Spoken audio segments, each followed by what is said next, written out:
नमस्ते दोस्तों, उम्मीद है आप सब ठीक होंगे।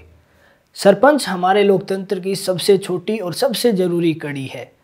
भारत गांव का देश है और भारत के विकास के लिए गांव का विकास होना ज़रूरी है। और गांव का विकास तभी होगा जब एक सरपंच काम का बनेगा या एक समझदार सरपंच बनेगा। सरपंच कैसे बनते हैं? हर गांव में सरपंच होता है, ये नॉलेज आपको है, लेकिन उस सरपंच के स्ट्रगल्स क्या क्या हैं, सरपंच बनने के बाद की कहानी क्या है, वो मैंने जानने की कोशिश की है कि कहाँ परेशानियाँ आती हैं, कहाँ पे गांव उनका साथ देता है, कहाँ पे अधिकारी साथ देते हैं और एक सरपंच सिर्फ अपने बलबूते पर क्या क्या कर सकता है। जैसे कि ये खेल स्टेडियम देख लीजिए जिसका कंस्ट्रक्शन चल रहा है, या हर्बल वाटिका देख लीजिए, या गांव की साफ़ सफाई देख लीजिए, और छोटे मोटे काम कुछ भी देख लीजिए। ये सब डिपेंड करता है सरपंच पे और उनका गांव वालों के साथ तालमेल कैसा है। अधिकारियों तक बात बाद में जाती है। इन सब के बारे में मैंने डिटेल में बात की है साउथ हरियाणा के एक छोटे से गांव कोथल खुर्द के सरपंच परमजीत सिंह के साथ। उन्होंने बहुत अच्छा काम किया है और बहुत अच्छा काम वो आगे भी करने की उम्मीद रखते हैं, जज्बा रखते हैं। तो चलिए आज डिटेल में जानते हैं उनसे कि उन्होंने क्या क्या काम किया और कैसे किया। तो परमजीत जी, आप लोकतंत्र की सबसे छोटी कड़ी पे बैठे हैं फिलहाल जी। जो सरपंच की सीट होती है वो शायद पहली सीढ़ी है हमारी राजनीति में। तो आप ये बताइए कि सरपंच जो है करियर ऑप्शन क्यों नहीं है? क्योंकि हमारे जो युवा हैं वो सरपंच की तरफ बाद में सोचते हैं जब कुछ भी नहीं होता है। पहले वो जॉब के लिए या दूसरे करियर ऑप्शन ढूंढते हैं। तो ये क्या वजह है हमारे देश में? सरपंच को लोग करियर इसलिए नहीं मानते कि पॉलिटिक्स का असली रूप तो जनता की सेवा है और जनता की सेवा करने के लिए हमें घर त्याग करना पड़ता है। और जो नया युवक है जो 20-25 साल पढ़ाई करने के बाद अपना भविष्य बनाने के लिए अपनी नौकरी इसलिए ढूंढता है ताकि वो अपना घर परिवार का पेट पाल सके। अब मैं अपना बताता हूँ, मैं फौज से रिटायर हूँ। मेरा घर खर्चा तो मेरे को भारत सरकार पेंशन दे रही है, तो मैं यहाँ काम कर रहा हूँ, निस्वार्थ काम कर रहा हूँ, तो मैं यहाँ सेट हूँ। अब एक नवयुवक अगर यहाँ उतर जाए और वो जनता की सेवा करे तो उसका सबसे पहला ऑप्शन होता है कि वो अपना घर परिवार कैसे चलाए। इसलिए लोग करियर नहीं मानते इसको। अच्छा, तो गवर्नमेंट जो सैलरी देती है सरपंच को वो काफ़ी नहीं है घर चलाने? नहीं, वो बिल्कुल काफ़ी नहीं है। अभी हरियाणा में सरपंच को 3,000 रुपये प्रति माह सैलरी मिलती है। अच्छा, तो मैं नहीं मानता कि 3,000 रुपये में सरपंच का घर खर्चा चल जाए। सरपंच की तो हकीकत ये पूछो, गांव की चाय पानी में नहीं होती 3,000 रुपये में, और उसका ऑफिस वर्क करवाना या व्हीकल कन्वेंस वो नहीं हो पाता उससे। तो ये कोई करियर नहीं है, ये तो जनता की सेवा है। अच्छा, इसलिए इसको लोग करियर नहीं मानते। अच्छा, आप अपना एक योजना का कार्यकाल लगभग पूरा कर चुके हैं जी, तो इसमें आपको पूरा एक्सपीरियंस हो गया। आप ये बताइए कि एक सरपंच नेशनल डेवलपमेंट में कैसे पार्टिसिपेट कर सकता है? देखो, नेशनल डेवलपमेंट की शुरुआत ही गांव से होती है। गांव में सरपंच बेसिक एजुकेशन से लेके बेसिक फैसिलिटी से लेके वो सारी चीज़, अब गांव का एक युवक है वो गांव में पढ़ रहा है और वो हायर एजुकेशन के लिए बाहर जाता है तो उसका परिवार तो गांव में रहता है। अब उसका गांव में परिवार रहता है और सरपंच अगर अच्छा है, उसके बचे हुए परिवार की वहाँ से स्वास्थ्य संबंधी दिक्कत या और जो भी पारिवारिक दिक्कत हैं, अगर वो सही रहेंगे तो बच्चा बाहर पढ़ के रहेगा। तो नेशनल डेवलपमेंट तो यहीं से शुरू होता है कि एक गांव का युवा है वो अच्छा साइंटिस्ट बनना चाहता है, लेकिन उसकी प्रॉब्लम है कि वो गांव से बाहर जा नहीं सकता, वो घर वालों का अकेला है, उसके माँ बाप को हारी बीमारी भी होती हैं या और भी कोई प्रॉब्लम्स है, वो अपने आप को अकेला महसूस करता है। और गांव देश का असली विकास की जड़ गांव होती है।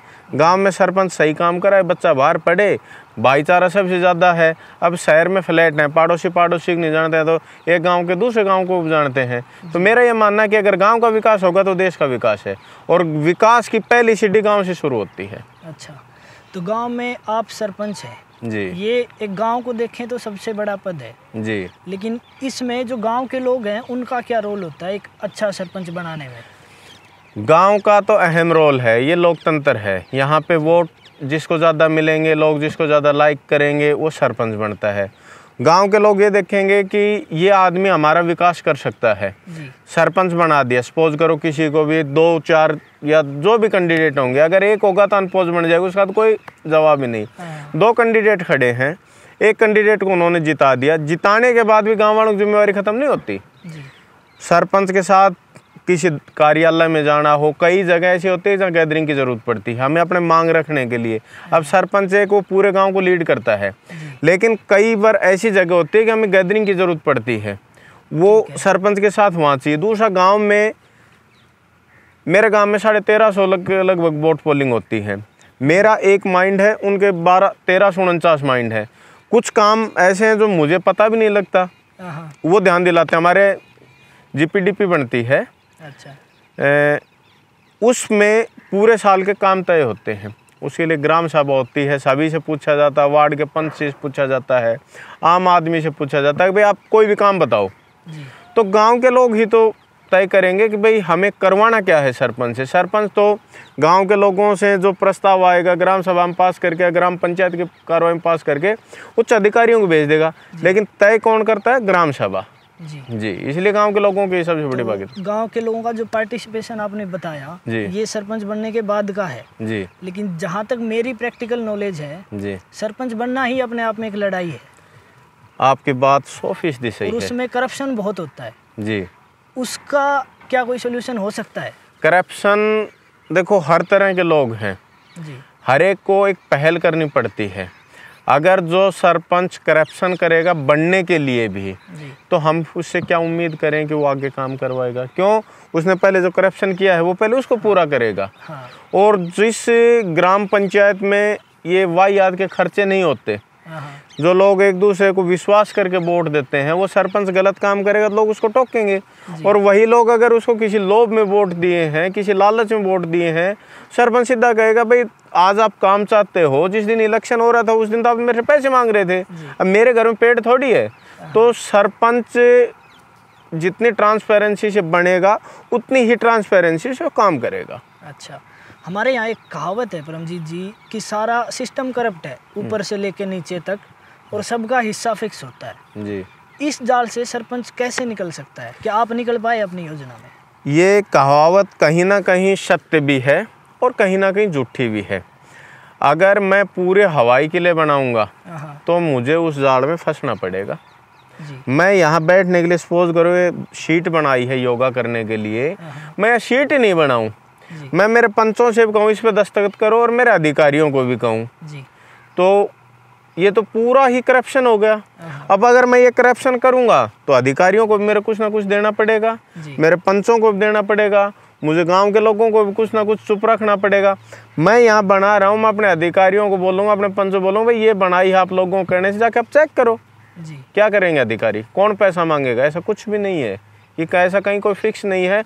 हाँ, जिसको हवाई किले बनाने हैं उसको नीरज जी सब कुछ करना पड़ता है। तो मतलब ये काम हो सकता है अगर कोई? बिल्कुल हो सकता है। और मेरी सरपंच बनने की, मैं पहले फौज में था। अच्छा। मेरी कोई मंशा नहीं थी। मैं 7 साल आर्मी हेडक्वार्टर में रहा लास्ट टाइम जी। तो मैं दिल्ली रहा, बाकी शहरों में भी रहा, तो मेरी मैं देखता था गाँव के लोगों को कि कहीं अच्छे भी गाँव हैं, कहीं बेकार भी हैं। मेरा गाँव कुछ खास नहीं था, तो मैंने सरपंचों से पूछा भाई आप गाँव में विकास कराओ, गांव की गलियां साफ कराओ, इनक्रोचमेंट हटवाओ, प्लांटेशन कराओ जी।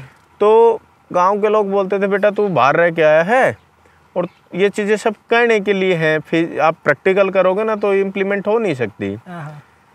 तो मैंने प्रयास किया कि क्यों ना मैं इस चीज़ को करके देखूं। मुझे सरपंच बनने का कोई शौक नहीं था, मेरे को सिर्फ एक जिद थी, क्या मैं काम कर सकता हूँ या इस सिस्टम में काम हो सकता है या नहीं हो सकता। सिर्फ मेरे को उसी जिद ने सरपंच बनाया और लगभग मैंने 4.5 साल में 50 से ऊपर मैंने काम करवा दिए। अच्छा। ये जोड़ हैं, ये पानी का रिचार्ज का, हमारे गांव में 1000 फीट से नीचे पानी चला गया था। मैं पिछले 4 साल से कंटिन्यूस पानी को रिचार्ज करके स्टोर कर रहा हूँ। अब रिसेंट रिजल्ट आया कि मेरे गांव में एक बोर हुआ है, मैदानी बोर, उन्होंने बेलवाड़ा नहीं लगाई। तो कहीं ना कहीं मेरी आत्मा संतुष्ट है कि भगवान ने मेरे को इंसान के रूप में जन्म दिया और मैं मेरे गाँव का ऋणी हूँ जिसने मेरे को सरपंच बनाया। और मैंने धरती माता के लिए कुछ तो किया जी। भले इस किसी का मैंने पर्सनल काम नहीं किया हो, लेकिन हमारे आस पड़ोस के गांव में भी इस पानी का असर है, तो कहीं ना कहीं इस चीज़ से सेटिस्फाई हूँ। मैंने पेड़ लगाए हैं, क्या सरपंच अकेला या सरपंच का गांव ही थोड़ी ऑक्सीजन लेगा? ये तो वायुमंडल में सब जगह फैलेगी।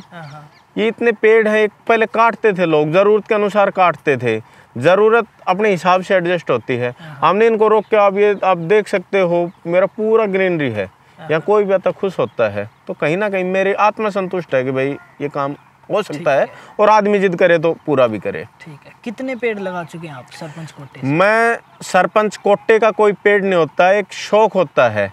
मैं 2016 में सरपंच बना था फरवरी में, और पहली बरसात के सीजन से मैंने पेड़ लगाने शुरू किए थे और 2020 तक ख़त्म कर दी। मैं 2000 प्लस बड़े पेड़ लगा चुके हैं। और एक हमने इंद्रलोक हर्बल वाटिका बनाई, एक मेरा कज़न है, उन्होंने मेरे कुछ डोनेट किया, फेंसिंग वायर पिलर वगैरह। ठीक है। तो उसमें एलोवेरा पत्थर चटाई, ये हर्बल वाटिका एक अलग से तैयार कर दी हमने। तो और सबसे खुशी की बात है कि मेरा कोई भी पेड़ मरा नहीं है। आरपीएस स्कूल ने मेरे को मदद की थी। जो जालियां लगी हुई हैं ये आरपीएस स्कूल ने मेरे को डोनेट की थी। यहाँ पे एक तत्कालीन एसडीएम हुआ करते थे उत्तम सिंह आईएएस, उन्होंने मेरी मदद की। आरपीएस स्कूल वालों से उन्होंने रिक्वेस्ट की, उन्होंने रिक्वेस्ट मान भी ली और मेरे को ट्री गार्ड्स दे दिए। तो इस यहाँ पे जंगली पशु भी हैं, गांव की भेड़ बकरियां भी चरने आती हैं, गाय वगैरह भी आती हैं, तो उनकी सेफ्टी के लिए उन्होंने बेस तैयार कर दिया। अब आप मेरे दाहिने और बाएं देख सकते हो जो ट्री गार्ड्स लगे हुए हैं, ये एक शुरुआत थी। ठीक है। पशुओं का यहाँ आना रुका, उसके बाद मैंने बीच बीच में अलग से पेड़ तैयार कर दिए, तो ये सारे पेड़ हो गए। अच्छा, इस सारे प्रोसेस में गवर्नमेंट की क्या हेल्प रही? गवर्नमेंट की हेल्प रही, जैसे फॉरेस्ट डिपार्टमेंट था, मैंने उनसे जब भी मदद मांगी कि जी मेरे को कुछ पेड़ दो, क्योंकि हम सब कुछ सरकार के ऊपर निर्भर नहीं रह सकते और सब कुछ सरपंच दूसरों की मदद से नहीं कर सकता। तो जैसे जब भी हमने उनसे कभी प्लांट मांगे कि जी हमें प्लांट दो, तो उन्होंने हर सीजन में मेरे को 500 पेड़ दिए, कभी 300 दिए। या फिर जैसे मैंने ये आयुर्वेदिक हर्बल के पौधे मांगे, उन्होंने मेरे को एडजस्ट करके कहीं ना कहीं से पेड़ ला के दिए। अच्छा। उनका कोऑपरेट तो रहता है। मतलब दूसरा कोशिश करे तो मिलता है जी। दूसरा, अगर गांव में या पड़ोसी गांव का कोई पेड़ काटता है और मेरा कहना नहीं मानता है, मैं फॉरेस्ट डिपार्टमेंट में कांटेक्ट करता हूँ, सर मेरे यहाँ एक आदमी पेड़ काट रहा है, मेरी मान नहीं रहा। जैसे गांव में होती है वाद विवाद, अगर हमें इसकी बात माननी नहीं या सरपंच हमें रोके तो हम इसके साथ विवाहियत का झगड़ा करे, तो फॉरेस्ट डिपार्टमेंट वाले तुरंत आ जाते हैं। तो मेरे को बड़ा सपोर्ट मिलता है इस चीज़ से। तो मतलब कहने का ये है कि अगर आप काम करते हैं, कोशिश करते हैं, तो सारे डिपार्टमेंट साथ देते हैं? बिल्कुल देते हैं। और डिपार्टमेंट्स जो हैं वो भी चाहते हैं कि कोई काम करने वाला आ गया है। अब जहाँ पे हम बैठे हैं, ये जोड़ पहले नमसा ने बनाया जी। उसके बाद हमारे पास यहाँ पे एक एसीएस साहब आए थे, राजीव बंसल साहब, आईओसी से दिल्ली से। तो वो इरिगेशन के सिस्टम से आए थे, तो उन्होंने कहा कि आपको भाई क्या चाहिए, तो मैंने कहा जी मेरा जोड़ और गहरा करवा दो। अच्छा। उन्होंने 2 मीटर जोड़ और गहरा करवा दिया, ये आगे वाला भी और पीछे वाला भी। तो वो आईएएस थे, एसीएस लेवल के ऑफिसर थे। अच्छा। और मैंने उनसे यही चीज़ मांगी, उन्होंने दे दिया। अब ये 2 डिपार्टमेंट का मिक्स हो गया, मुझे उससे कोई इश्यू नहीं, मेरा काम हो गया। अब मेरे इस जोड़ में 18 फीट पानी आता है जब बरसात का टाइम होता है तब। अच्छा। तो डिपार्टमेंट मदद करते हैं, बशर्ते उनसे कोई मदद लेने वाला चाहिए, उनको अच्छे से कन्विंस करे। तो डिपार्टमेंट को काम करना है। अच्छा। आप नहीं कन्विंस करोगे और कोई कर दे तो वहाँ काम कर देंगे, कोई भी नहीं करेगा तो अपने लेवल पे काम करेंगे। उनको सपोर्ट मिल जाती है कि जी हाँ हम काम करवा रहे हैं, यहाँ सपोर्ट मिलती है, तो वहाँ पहले आएंगे। वहाँ से जैसे अगर वो कुछ काम करें तो रिजल्ट निकलता है। रिजल्ट निकलता है, इसलिए वो ढूंढते हैं कि कहाँ अच्छा काम हो सकता है। ठीक है, ये तो रही इन्वायरमेंट की बात। एजुकेशन पे आप अपने कार्यकाल में क्या काम कर पाए? एजुकेशन पे हमने आरपीएस स्कूल से ही डिमांड रखी थी, उन्होंने एक्सेप्ट भी किया। उन्होंने 5 कंप्यूटर सेट गांव में एजुकेशन के लिए हमें देने के लिए किया था। लेकिन ये कोरोना काल की वजह से स्कूल बंद हो गए, अर्थव्यवस्था थोड़ी ऐसी हो गई, तो हमने भी उस चीज़ को प्रोसेस में ज़्यादा आगे किया नहीं। अच्छा। दूसरा, एजुकेशन के लिए स्कूल्स की मीटिंग चलती है। हमारे पड़ोसी गांव कोथल कला में +2 तक स्कूल है, मेरे गांव में 8 तक स्कूल है, गवर्नमेंट स्कूल है। गांव में एक प्राइवेट स्कूल है। तो जो गवर्नमेंट स्कूल हैं, बहुत बेहतर शिक्षा होती थी पहले, धीरे धीरे एजुकेशन का निजीकरण हो गया, प्राइवेट स्कूल चल गए। तो हम आप भी मानते हैं कि प्राइवेट स्कूल में 20 से 25 हज़ार रुपये तनख्वाह लेने वाला टीचर पढ़ाता है, यहाँ 55 से 70 हज़ार रुपये ले रहे हैं। तो ये फिर भी अच्छा पढ़ाएंगे। तो जो बच्चे गांव में पढ़ रहे हैं उनको समय समय पे स्कूल की मीटिंग करवाते हैं कि भाई जो हमसे बन पड़े हम वहाँ पे उनकी मदद करते हैं। और हम ये चाहते हैं कि सरकारी स्कूल की जो शिक्षा है वो निरंतर जारी रहे। अच्छा, इसमें सरकारी स्कूल में जो बच्चों का नंबर है या सुविधाएं हैं जी, आपके आने के बाद कुछ चेंज हुआ है इसमें? चेंज बेसिक फैसिलिटी थी, जैसे पहले ये एजुसेट वगैरह इस नए सेशन में आए थे हमारे कार्यकाल में, या स्टाफ की कमी थी तो गांव वालों के बता देते जी हमारे पास एक टीचर कम है या 2 टीचर कम है, हम बीओ को मिल लेते थे। तो जहां अगर आदमी जाता है ना तो उसको रिस्पांस मिलता है, तो टीचर्स की कमी नहीं रहने दी। अच्छा, ये भी एक काफ़ी बड़ा काम हो जाता है। हाँ, स्कूल में स्टाफ की कमी नहीं है। अच्छा, इसके अलावा आप गांव में क्या क्या काम कर पाए? नीरज जी, अगर मैं सीरियल वाइज काम गिनाऊं तो मैंने 50 से ज़्यादा काम कर रखे हैं। अच्छा, मेरे गांव में किसी भी तरफ से कोई भी एंट्रेंस ऐसा नहीं था कि जहां आपको कीचड़ के दर्शन ना हो। तो मैंने सबसे पहले एक प्लान बनाया कि मैं इस कीचड़ का कहाँ समुचित तरीके से ले जा सकूं। जी। मैंने सबसे पहले गांव में जोड़ खुदवाए गांव से बाहर, फिर मैंने उस पानी को कनेक्ट करवा के उन जोड़ों में कनेक्शन कर दिया कि गांव में सबसे पहले कीचड़ ख़त्म हो। उसके बाद भी मेरे मन में संतुष्टि नहीं हुई कि अब ये तो पानी स्टोर हो गया। फिर मैंने 3 पॉइंट एक जोड़ बनाया आर्टिफिशियल, कि इस गंदे पानी को हम एक जगह रिचार्ज करें, उसके बाद हम दूसरे पॉइंट में डालें, दूसरे से तीसरे में डालें, तब वो 90% खेती के लायक पानी हो जाता है। अच्छा। फिर मैंने तीनों जोड़ों को इकट्ठा कर दिया, जनरेटर से उनको जोड़ दिया हमने। ये तो हो गई हमारे गंदे पानी की निकासी की। मैं आपको मेरे पूरे गांव में कहीं भी कीचड़ नहीं मिलेगा, नाली के अंदर से पानी आएगा। अभी तो मैं देख के आया हूँ, सारा साफ है। जी। दूसरा, फिर पीने के पानी की समुचित व्यवस्था करवाई। पहले प्लास्टिक की लाइनें थी, लोगों ने कनेक्शन भी 2-2 3-3 ले रखे थे, लाइनें फूट रही थी, वो पानी चलता जो ऊपर आ जाता था, वापस फिर गंदा पानी उस लाइन में स्टोर हो जाता था। मैंने वो सारा सिस्टम हटा के पूरी जीआई कनेक्शन लाइन कर दी। और हरियाणा सरकार की एक पॉलिसी थी जिसमें पर हेड 500 रुपये फीस दे के वैध कनेक्शन करवाए, एक व्यक्ति के लिए एक नलका। उसके लिए लीगल प्रोसेस पब्लिक हेल्थ ने अपना के और वैध कनेक्शन कर दिया। अब मेरे गांव में कोई अवैध कनेक्शन नहीं है। अच्छा। पानी वेस्ट चलता था, क्यों? मेरे घर में 3 नलके हैं, आपके घर में 1 नलका है। मेरा तो घर में मेंबर आपके भी 4, मेरे भी 4। 20 मिनट में मेरा पानी भर रहा है और 20 मिनट में आपको भी, लेकिन मेरे 4 नलके हैं, मेरे तो 80 मिनट पानी चल रहा है, तो यानी 60 मिनट फालतू चल रहा था। वो सारा सिस्टम बंद हो गया। अब मेरे गांव में 4 बोर हैं, उनका एक टाइम है कि 25-25 मिनट आप नलका छोड़ो, मोटर बंद कर दो। पहले चलती रहती थी, एक का भर गया, 3 का नहीं भरा, वो चिल्लाते रहते थे। अब ऐसा कुछ भी नहीं है, टाइम से पानी आता है, टाइम से मोटर चालक पंप को बंद कर देता है। अच्छा। उसके बाद हमारे पास बच्चों के खेलने के लिए कोई व्यवस्था नहीं थी। मुख्यमंत्री जी ने एक 4 एकड़ की व्यायामशाला दे दी, जिसका निर्माण कार्य चल रहा है। अच्छा। लड़कियों के दौड़ने के लिए ट्रैक की व्यवस्था नहीं थी। हमने बाबा अमरदास मंदिर में एक जोड़, उसके चारों तरफ लड़कियों को दौड़ने के लिए ट्रैक बनवाए। वहाँ सिर्फ लड़कियाँ जाती हैं? वहाँ लड़कियाँ, बड़े बुजुर्ग, हमारे गांव में मानता है बाबा अमरदास की। अच्छा। तो वहाँ पे एक ट्रैक बना दिया हमने। वहाँ पे एक थोक बोलते हैं हमारे गाँव में, 2 थोकों की बचत की ज़मीन थी। अच्छा। उनमें एक में हमने पार्क का रूप दे दिया, कुर्सी वगैरह डलवा दी, झूले लगा दिए, और लड़कियों के लिए बीम मारने के लिए चिन्ह सिस्टम लगा दिया, बच्चों के लिए झूले लगा दिए। ठीक है। तो बड़े बुजुर्ग मंदिर में जाते हैं, दाने वाने डालते हैं, मंडी पे 2 चक्कर लगाते हैं। किसी की बेटी को प्रैक्टिस करनी है तो पहले डर था कि यहाँ से बेटी कैसे दौड़ के जाए। अब उनके पेरेंट्स वहाँ बैठ जाते हैं, बिटियाँ वहाँ पे चक्कर लगा देती हैं। उसमें हमने सोलर लाइट लगवा रखी है। ठीक है। फिर बात चली कि गांव में अंधेरे का सिस्टम हो जाता, रात हुई सब लाइट ऑफ कर देते हैं। हमने कुछ सोलर लाइट्स लगवाई और कुछ हमने लोगों के से सलाह लेके कि जी हम आपके घर में लाइट लगाएंगे जी। तो एलईडी लाइट लगाई 9 वाट की, और रिक्वेस्ट करके जिनके घरों में इन्वर्टर थे वहाँ भी लगा दी कि जी बिल भी आप भरोगे, रोशनी भी आपके घर में रहेगी, सुरक्षा भी आपकी सबसे ज़्यादा रहेगी। तो हमने लाइट की समुचित व्यवस्था करवाई। ये बिल भरवाने वाली भी एक बड़ी कामयाबी है।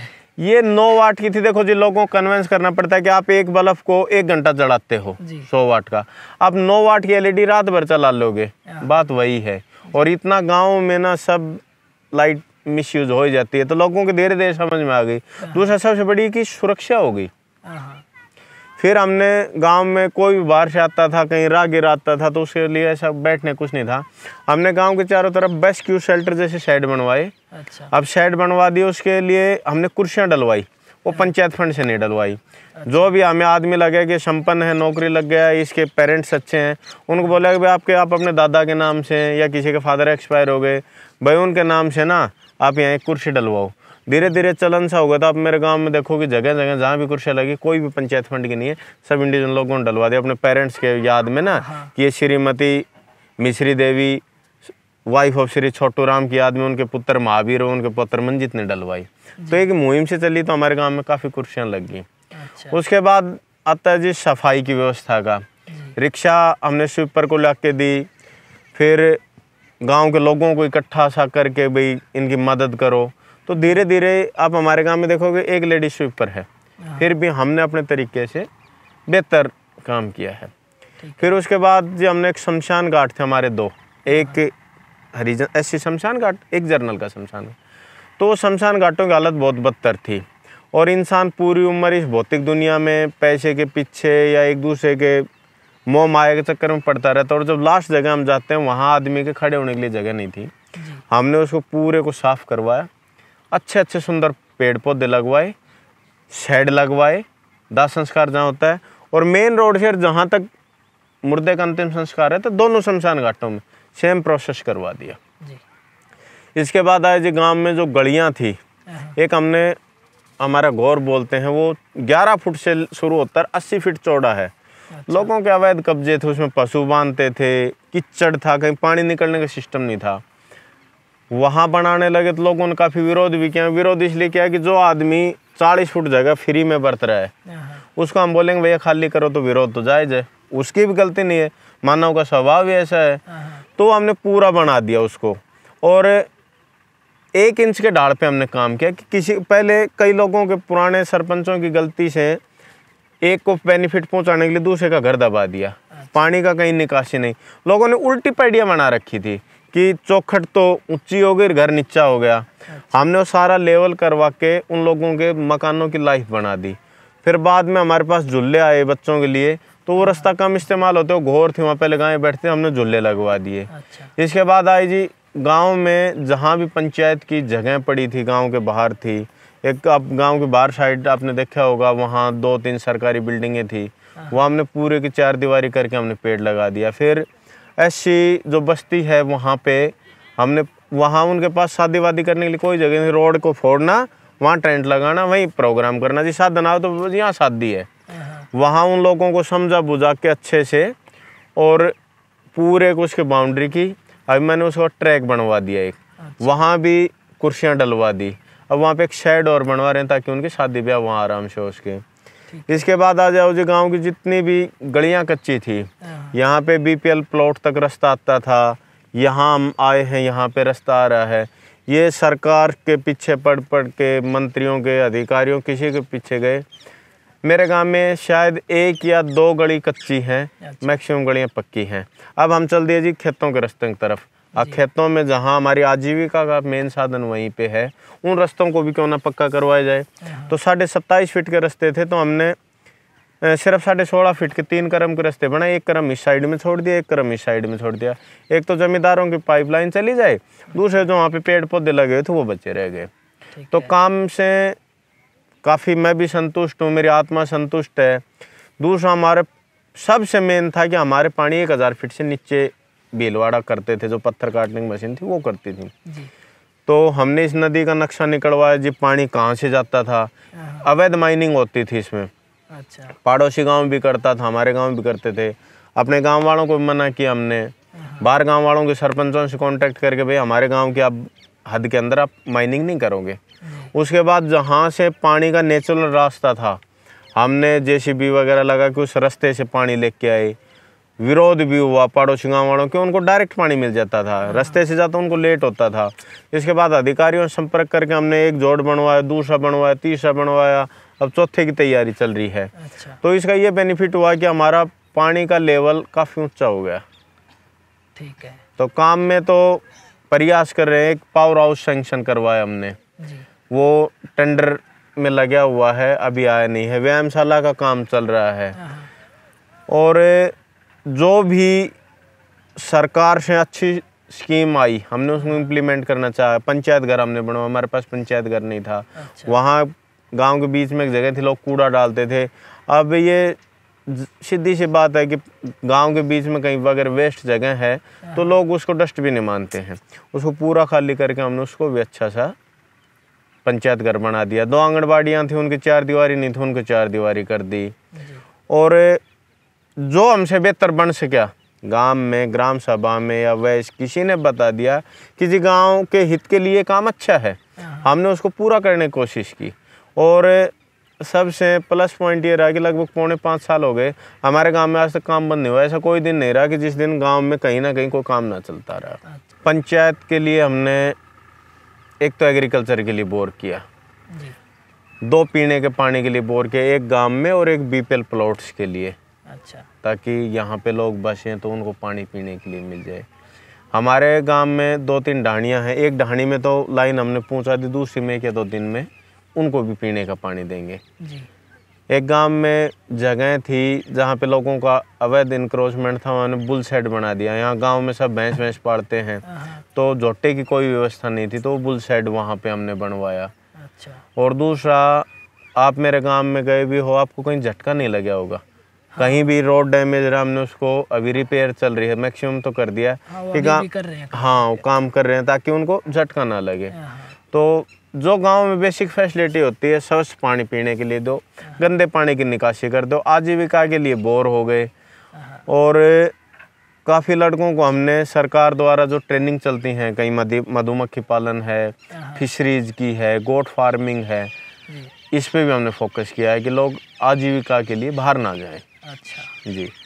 तो इतने सारे जो काम आपने किए, ये तो हो नहीं सकता कि कोई दिक्कत ना आई है। तो क्या क्या दिक्कतें आई और कैसे सोल्यूशन हुआ उनका? दिक्कत कोई विशेष नहीं आई। दिक्कत एक आई थी कि हमारे गांव में कुछ परिवारों का दबदबा था। अच्छा। राजनीति में जी। वो लोगों को गुमराह करते थे। मैं चला गया, सरपंच साहब मेरे ये काम है, आप चले गए जी मेरे ये काम है। उन्होंने वोटों की राजनीति की कि हमें परमजीत से ज़्यादा वोट मिले, नीरज से ज़्यादा वोट मिलने हैं। अच्छा। या हम दोनों को मूर्ख बना के दोनों को वोट ले लें।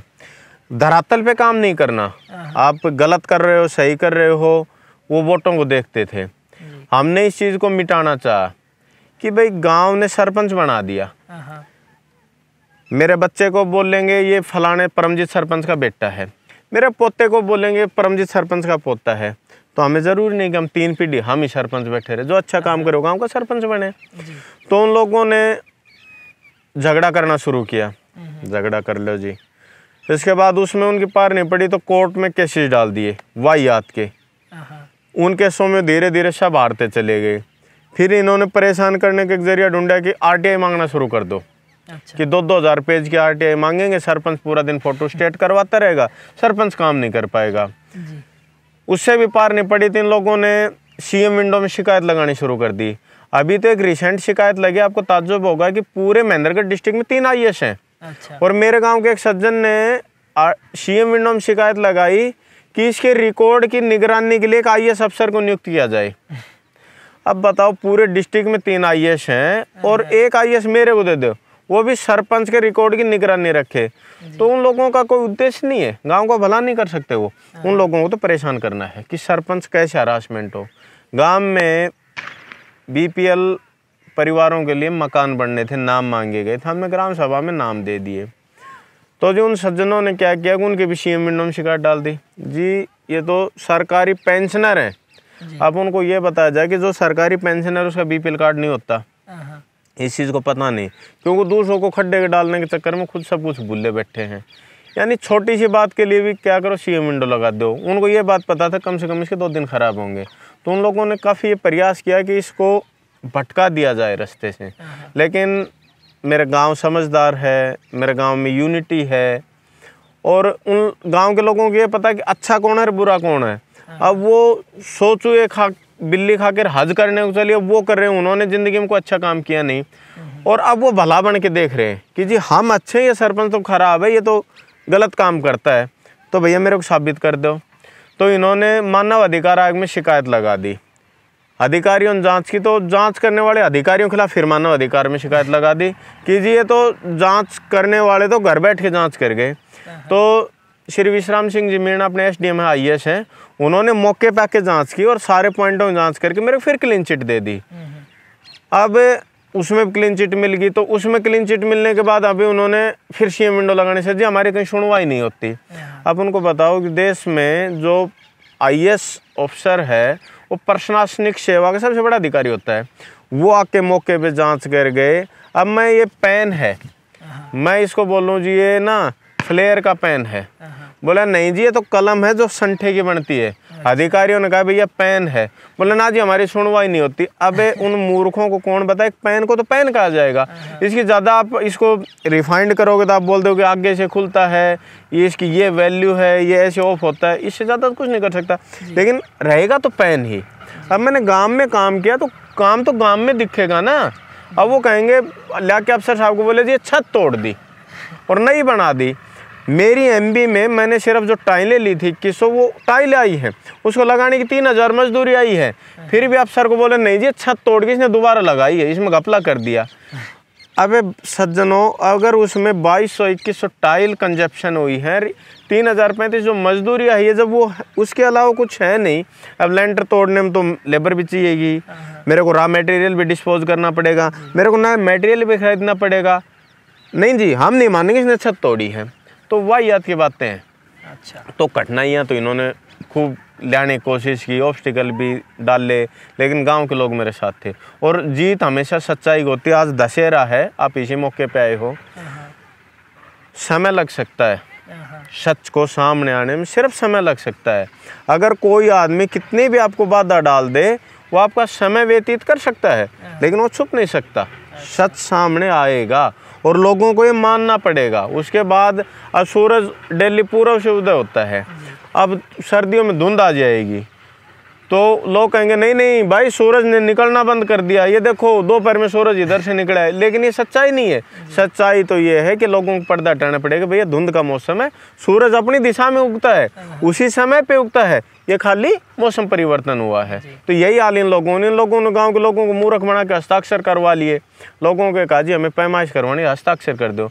गाँव के अच्छा आदमी ठीक है भाई पैमाइश करवा लो, उन हस्ताक्षरों का दुरुपयोग करके और 7 जगह शिकायत डाल दी। अच्छा। प्रधानमंत्री कार्यालय दिल्ली, मानव अधिकार आयोग Delhi, chief justice Haryana Punjab high court, commissioner Gurgaon, मुख्यमंत्री, ADC, DC, BDO, क्या चाहते थे हमें भी नहीं पता लगा, लेकिन ओवरऑल एक निष्कर्ष निकला था कि इनका एक एजेंडा था कि किसी भी तरह काम को रोका जाए। अच्छा। परेशान कर दिया जाए, ताकि ये कह दे कि मेरे बस की बात नहीं है, मैं सरेंडर हूँ, गाँव में खड्डे में था खड्डे में रहे। मैंने एक चीज़ सोची थी, मैं भारतीय सेना से रिटायर हूँ, मैं हार नहीं मानूंगा जी। और सच्चाई भी यही थी, जीत भी हमारी हुई। ठीक है, हो सकता है परमजीत जी कोई सरपंच कैंडिडेट भी इस वीडियो को देखे, तो उन लोगों के लिए क्या सलाह है आपकी? उन लोगों के लिए यही सलाह है, सरपंच कैंडिडेट मेरे गांव के हो या बाहर के हो, अगर आपने ये जिद कर ली कि ये सही काम है और मुझे करना है, आपको कोई नहीं रोक सकता, आप उसको करो। आप जिस दिन बदनीयती से काम करोगे उसी दिन आप हार जाओगे। आपकी आत्मा में ये होनी चाहिए कि मैं काम कर रहा हूँ ये जनहित के लिए है, आप पक्का कामयाब होगे, उसमें कोई नहीं रोक सकता। चलो, मेरे सवाल यही थे परमजीत जी, और कोई ऐसी बात जो आप बताना चाहते हैं और मैं नहीं पूछ पाया हूँ? नीरज जी, बताने की तो यही बातें हैं कि पॉलिटिक्स में अगर कोई आदमी आता है ना जी, तो सबसे पहले वो अपने परिवार से संपन्न हो। ये एक लोक सेवा है, इसमें आपको लोगों की बातें सुननी पड़ेंगी, लोगों को आपको कन्विंस भी करना पड़ेगा, गरीबों को आपकी मदद भी करनी पड़ेगी, घर भी छोड़ना पड़ेगा। हो सकता है आपके घर में कोई ज़रूरी काम हो और एक तरफ गांव का काम हो, तो आपको अपनी आत्मा पे इस चीज़ का दबाव डालना पड़ेगा कि जिस दिन मैं जनप्रतिनिधि बन गया तो उस दिन मेरा घर से रिश्ता ख़त्म हो गया, मेरा गाँव से जुड़ गया जी। मेरे लिए पहले मेरा गांव। आपको मैं मेरा पर्सनल बता देता हूँ, मेरा जहाँ भी कहीं बोर्ड आपको मिलेगा, मेरा एक नारा है, मेरा गांव मेरा घर। मेरे गांव में कहीं भी कुछ गंद भी किसी ने डाल दिया ना तो मैं उसको हटाने की कोशिश करता हूँ। मैं ये मानता हूँ कि मेरा घर है, मैं सरपंच हूँ तो मेरा छोटा गांव है तो मेरा छोटा घर है। जो विधायक बन जाता है उसके, हमारी विधानसभा में 105 गांव है तो उसके वो 105 गांव घर हैं। सांसद के लिए और ज़्यादा घर हैं। जो देश का पीएम बना हुआ उसके लिए पूरा देश ही उसका घर है। और एक बात हम सोचे तो हर एक आदमी का ये फर्ज है, नैतिक कर्तव्य है कि अकेला कोई भी जनप्रतिनिधि हो, सरपंच हो, पार्षद हो, ब्लॉक समिति मेंबर हो या कोई भी हो, अकेला कोई कुछ नहीं कर सकता। हम सब की अपनी ड्यूटी है कि हमें पानी बचाना है। तो सरपंच या सांसद या विधायक थोड़ी को पानी को बंद करके अरे भाई पानी मत बखेरो। मेरा नैतिक कर्तव्य है कि पानी अगर वेस्ट चल रहा है मैं उसको बंद करूं। पेड़ है ये सूख रहा है, मेरा फर्ज है मैं पानी डालूं तो सब पानी डाल लें। क्या प्रकृति सिर्फ सरपंच पेड़ लगाए तो क्या उसी को हवा देगी? वो सबको देगी। तो अगर सभी लोग सार्थक वे में आ जाए ना तो रामराज पहले भी था, रामराज आज भी है। लेकिन कुछ लोगों की ये है कि हमें तो इसको नीचा दिखाना है। भैया अगर गांव के काम में, अगर गांव में कोई हित हो रहा हो और कोई राक्षस प्रवृत्ति का हो और वो बोल ले कि भाई हम तो तेरा नुकसान करेंगे या फिर गांव का नुकसान हो, तो मैं बेहतर मानता हूं कि गांव का नुकसान होने से पहले ये कह दे अच्छा भाई तू मेरा नुकसान कर ले लेकिन गांव का नुकसान मत कर। अब ये जो नहर बनी है ड्रेन, इसके लिए हमारे इस जो दोहान नदी के साथ लगते हुए कम से कम 30 सरपंचों ने काफ़ी मेहनत की। अच्छा। अब भाई ये नहर खुद के जानी चाहिए ताकि पानी आगे जाए और सभी को मिले। मेरे गांव के भद्र पुरुषों ने इसकी भी शिकायत कर दी कि पुलिया क्यों बना दिया। उनको इस चीज़ से इशू नहीं। तो कोई भी सरपंच कैंडिडेट मेरे गांव का हो या बाहर का हो, उसको अपना एजेंडा साफ रखना चाहिए। भैया मैं गांव के लिए हूँ जी और मैं गांव के लिए कुछ भी कर दूँ, ठीक, बस वो अपने आप कामयाब होगा। चलिए, समय देने के लिए धन्यवाद परमजीत जी। नमस्ते।